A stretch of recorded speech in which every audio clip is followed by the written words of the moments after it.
In 2025, Kentucky Kingdom debuted Discovery Meadow, an all-new family-friendly land including 3 new attractions and 24 new or rethemed rides. In 2026, Kentucky Kingdom added their first roller coaster in 7 years, Flying Fox, a Vekoma family inverted coaster.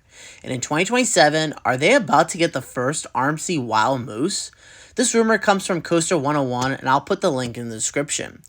Kentucky Kingdom is now a theme park in Louisville, Kentucky. The park went through a lot of changes over the last few decades, which includes being owned by Six Flags.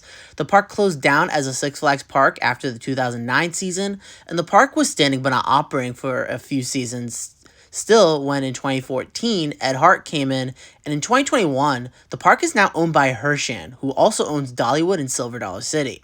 If you're not familiar with the Wild Moose is a coaster model geared towards the family side that was invented back in 2023. The model is compared to a Wild Mouse coaster.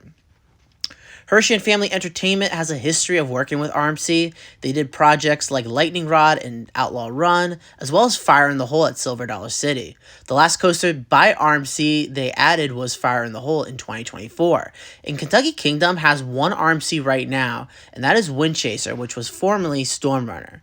And they were rumored to get an RMC Raptor for the 2021 season, but that fell through. Both of those projects were before Hershey took over, and right now Hershey has been putting a lot of money into Kentucky Kingdom. That's like the hot spot in the chain. They're trying to pretty much clean everything up from Six Flags or Ed Hart's ownership. The possible location for the Wild Moose coaster is where the 5D Cinema used to be. That seems to be the location where a 2027 edition would likely be going, and this edition is still part of the park's massive redevelopment plan by Hershey.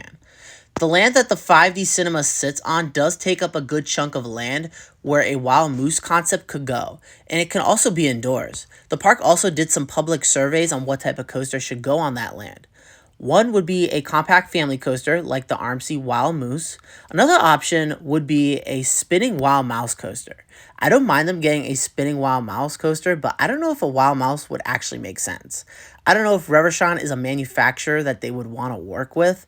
I think the park could use a Maurer spinning coaster, kind of like Laugh Track, and that could also be indoors as well. Like, that would be cool. And a Maurer spinning coaster does build more of a thrill and exciting experience than a spinning Wild Mouse. Another concept would also be surveyed was a family wooden coaster. Honestly, I don't see this coming. They have 2 wooden coasters already, Kentucky Flyer and Woodland Run. I don't think this park needs a 3rd wooden coaster, so my best bet would be that RMC Wild Moose concept going in that 5D Cinema spot. I know Kentucky Kingdom has been getting tons of investment, and with the park adding possible back-to-back coasters in 2 years, I know that it's rare for parks to do that, but these coasters are geared towards the families, which includes less spending than a high thrill coaster due to the size footprint and track size. A family coaster is usually less expensive unless they really want to go on a heavily themed attraction. So that is it on this rumor of an RMC Wild Moose potentially coming to Kentucky Kingdom for the 2027 season. Let me know what you think Kentucky Kingdom will add in 2027, and stay tuned for more Coastermonium videos, and I'll catch you guys later.